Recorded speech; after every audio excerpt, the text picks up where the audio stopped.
originals with me as well if you wanted to. I'll just say that.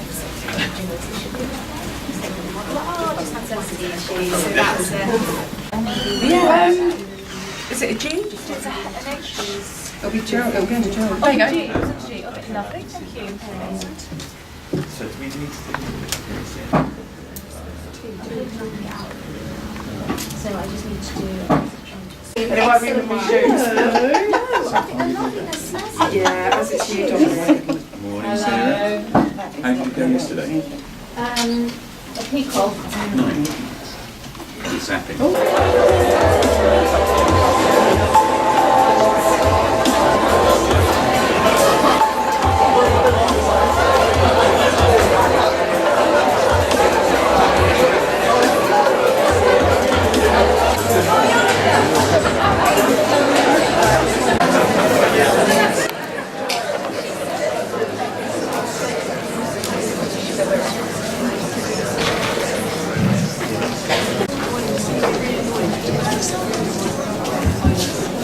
So good morning. For those that are here today, we're not doing Mamma Mia 2 just yet, but you never know once you get us all started. So good morning, first of all. My name is Adam Doyle, and I'm the Accountable Officer for the 8 CCGs in Sussex and East Surrey. I'm introducing myself to many people that I've met or worked with for quite some time, but this is the first time that we brought the leadership community together across the 8 CCGs in Sussex and East Surrey for quite some time. So good morning to you all. We have the privilege as a group of leaders in the NHS to come to work every day and have the ability to shape patient outcomes for the residents that live in Sussex and East Surrey. So at the Alliance, so the 5 CCGs, we had a show of hands. I'm going to do it again. Please raise your hand if you live in Sussex or East Surrey. Have a look around. Hands down. You, have the ability, have the privilege to be responsible for the health and care of this population, the population that the majority of you live in. There are very few opportunities, I think, in the public sector to take something and do something that improves things for yourself, for your family, for your neighbours. So for me, I want to begin by saying thank you, because it can be difficult, can't it? Sometimes we can overplay the difficulty a little bit, but it can be difficult. And the thank you to you is to say, first of all, the NHS is a great institution. I was really fortunate enough in July with a number of people in the room to attend the 70th concert celebration at the Abbey.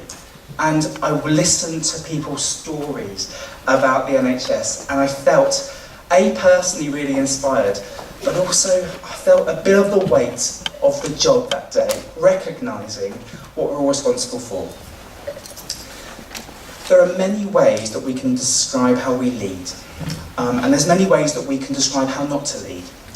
That's not really about today, even though we have got the word leadership in the title, so I'll get to that in a second. For me as the accountable officer in this system for the NHS, it's really, really important that we treat each other with the respect that we should receive every day. And I get to sometimes do not great parts of my job. Do I enjoy signing off the complaint responses that I have? Do I enjoy sometimes meeting with family members where things haven't gone well? Not really. That's part of the job. But often when I'm speaking to those people, they're telling me what they have experienced and how it's felt to them. And we could spend a lot of time discussing about our patients, that our primary aim is to deliver health and care in a way that meets the needs of our population. But I trust you all get that already, because why else would you be here? What I am really keen that we discuss today, and that we listen, and I'll cover our speakers in a second, that we listen to how we're going to work with each other, first of all. How are we going to lead? How are we going to be? How are we going to treat each other? Because If we cannot treat each other well in this system, I don't believe there is much hope for treating our patients in the most effective way. So it's really important that we have discussions today. We've got some great speakers, we've got some great breakout sessions. It's really important that we engage in that together. We are the leadership community of the NHS. We've also welcomed some of our partners here from other organisations, so thank you for being here. I do really appreciate it. And that shows, I think, that we're trying to not talk about the commissioning system on its own. The NHS is about to go through one of its next evolutionary periods. You are all aware of that. I could spend a long time with you describing what that could look like, but my clear ask when the team said to me, Adam, what do you want to achieve today? It was, the change is going to be change. It's going to be difficult at times, and we're going to get through that together. What's going to mark how well we do our change together is how we treat each other in that process. How we are at work, how we be at work, how we make things happen together. The other key part for me is about how I show some personal leadership in this going forward. So there are days when the job, you get through the front door and you go, well, it's one of those days. I can imagine you've done the same thing often. And you often feel, oh, what could I have got right that day? What did I get wrong? Oh, I shouldn't have really done that, or said that, or been there, or done that thing. And what I've learned in my own development journey is there are times when you have to be compassionate, first of all, to yourself. So this week, I shocked the whole of my management team by suddenly saying on Friday, I'm taking Monday off. They all suddenly went, oh, what's happened to Adam? But actually, what's really important is we must recognise ourselves when we need to take some time.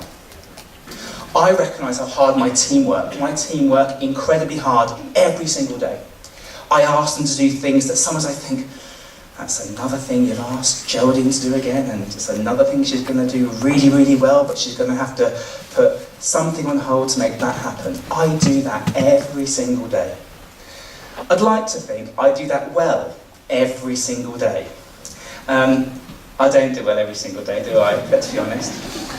So I'm admitting that first of all. But I think actually, if you were to speak to each other, I reckon you'd probably say, I didn't get that right that day too. We've all been there. So before I introduce our speakers, I wanted to sort of describe a bit of my personal leadership journey. And I don't like carrots. I'm going to explain why in a second. I don't like carrots. My grandmother said to me when I was younger that they will make you see in the dark. Right? I was very young for that information, really. I wasn't really up for it. So I sort of am funny with them now. I'll eat them, but I don't really enjoy them. Carrots are really important, so is the stick. So, people talk about the carrot and the stick. I really dislike it. It makes me feel like, is that all we've got available? A stick or a carrot? It's not great, is it, really? But when I first became a leader, I had a stick and I had a carrot. It's all I had available in my toolkit. So you know you walk to work with your manager, I've got a toolkit of things I'm going to start to use. I only really had a stick or a carrot. What I've learned over the last sort of 5 to 10 years as a manager is, having listened to my team, having watched them lead, having watched them talk to their people, I've learned to put things in my toolkit that I pull out when I need to. We need to make sure our collective toolkit together has enough nuance for the situation and has enough nuance for taking our organisation forward. So it's really important for me that we really discuss together today how we're going to do that. For those that know me well, know that I like to read a lot. And you can imagine me at school, I like to study. I'm good with the spider diagram. I like to have cue cards. I like to be tested about, oh, this is the test, what are you going to get out of 10? Adam, that's the sort of person that I am. You all know that, so let's not pretend. So today I've got 2 books. First book is a book that's got blank pages in it. So I'm going to learn today. We have 2 amazing speakers. We've got Jeremy and we've got Yvonne. I'm calling you out the back, sorry for hello. Good morning. And they're going to talk to us about what they are doing, what they have learned, but we need to learn from that. So the book is a symbol of how I'm going to learn today, because I am not the finished article, and I don't think I'll be the finished article when I retire. But we're going to learn together. The other book is... I'm a bit of a fanboy on Twitter, so I follow people a lot. I'm glad you're here, Yvonne, because it slightly upset me in a very nice way that I watched your Twitter account, and then Yvonne was showing a book this week. It was Michelle Obama's Becoming, wasn't it? It was, indeed. But also in that picture was a yellow ticket. It was. So Yvonne got to listen to Michelle Obama speak this week.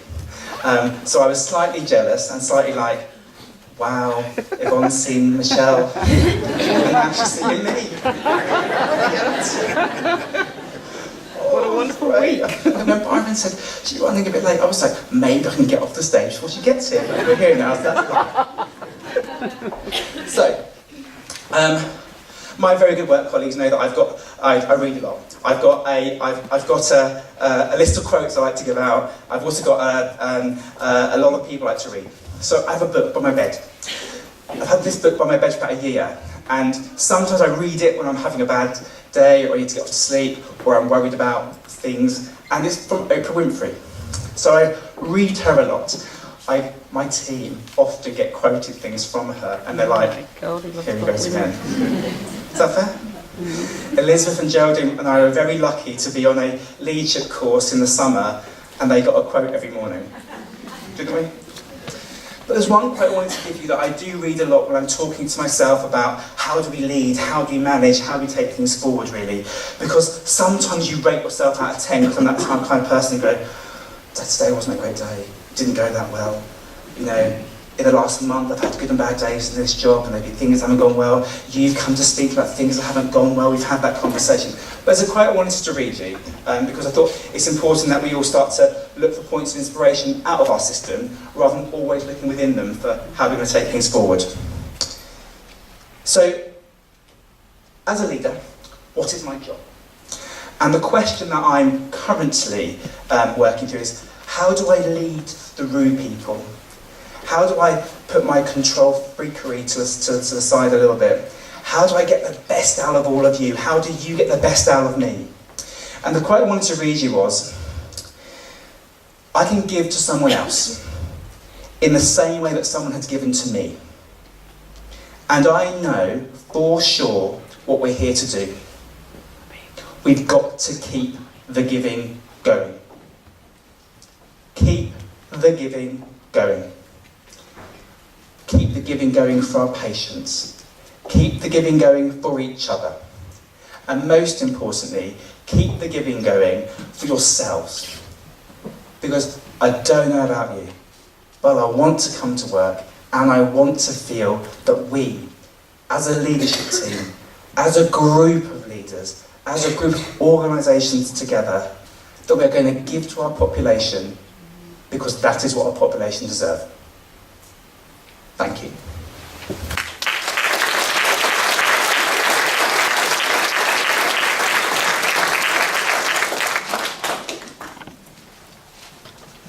And now we're going to have Flickergate. What are you saying? Turn it on. All right, thank you, digital team. So that's me. So we've covered these. So key objectives today: to increase our understanding of how the quality of staff engagement and involvement impacts on patient outcomes and organisational performance. It's a little bit wordy, let's call it out. When you look at it, what does it mean? If we engage well with you, if you engage really well with your staff, if you really engage well with us, in that we're no longer an us and a you, we're a team together, if we can do that, what does that get for patient outcomes? To increase the knowledge of our mandated equality standards. So, my general view is I think the NHS provider system is a bit more ahead of the commissioning system in this. Because I look at the stuff we haven't done at CCGs and go, oh, a bit weird, why haven't we done that? So I think before we start putting a process in, a set of policies, a set of things, do we understand as HCCGs today what our responsibilities are? And I'm not always completely convinced that that travels the whole way through our organisation. So before we can make a change, we've got to have the right knowledge to make the change. So that's another key part. And we're doing a lot of that through the presentations that we're going to hear. Questions.